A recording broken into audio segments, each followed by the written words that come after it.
इस साल 2024 के लोकसभा चुनाव में जब भाजपा अयोध्या से चुनाव हार गई थी, तब भाजपा की बहुत किरकिरी हुई थी। सभी की निगाहें अयोध्या के मिल्कीपुर विधानसभा उपचुनाव में लगी थी कि क्या भाजपा अपना बदला पूरा कर पाएगी।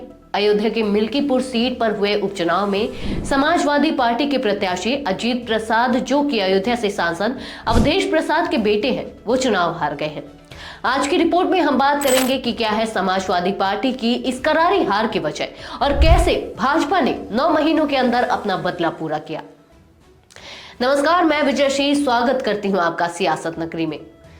मिल्कीपुर उपचुनाव में 12 राउंड के बाद भाजपा प्रत्याशी चंद्रभानु पासवान ने समाजवादी पार्टी के प्रत्याशी अजीत प्रसाद, जो कि अयोध्या से सांसद अवधेश प्रसाद के बेटे हैं, उन्हें करारी शिकस्त दी है और एक बड़े अंतर से अपनी जीत दर्ज की।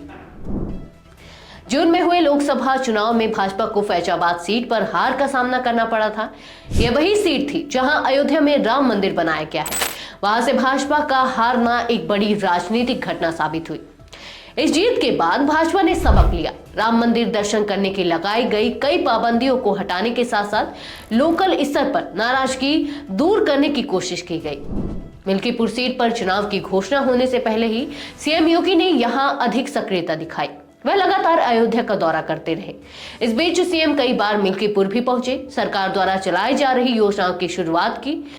सीएम ने जनता के बीच यह स्पष्ट संदेश देने की कोशिश की कि उनकी निजी दिलचस्पी इस सीट पर है। सीएम ने उसे अपनी प्रतिष्ठा की सीट बना ली। लोकसभा चुनाव के बाद सीएम यहां 7 बार आए। इस एकमात्र सीट पर 6 मंत्रियों को प्रभार दिया गया। इस पूरी सीट को क्षेत्रवार अलग अलग हिस्सों में बांटकर काम सौंपे गए। प्रभारी ने लोकल स्तर के नेताओं के साथ मिलकर रणनीति बनाई। मंत्रियों के साथ साथ 40 विधायकों को इस सीट का जिम्मा सौंपा गया। उन्होंने जाति से लेकर हर सामाजिक स्तर पर काम किया। लोकसभा चुनाव में एक नारा काफी मशहूर हुआ था, ना अयोध्या ना काशी, अब की बार अवधेश पासी। पासी और दलित वोटों की एकजुटता में इस नारे ने अहम भूमिका निभाई। इस बार भाजपा की तरफ से भी पासी उम्मीदवार का चयन किया। एक ही जाति के दोनों उम्मीदवार होने से पासी वाली फैक्टर इस चुनाव से गायब दिखा। वहीं अगर उम्मीदवारी की बात करें तो मिल्कीपुर सीट के लिए भाजपा के टिकट के करीब 1 दर्जन दावेदारों को पीछे छोड़ते हुए चंद्रभानु ने बाजी मारी।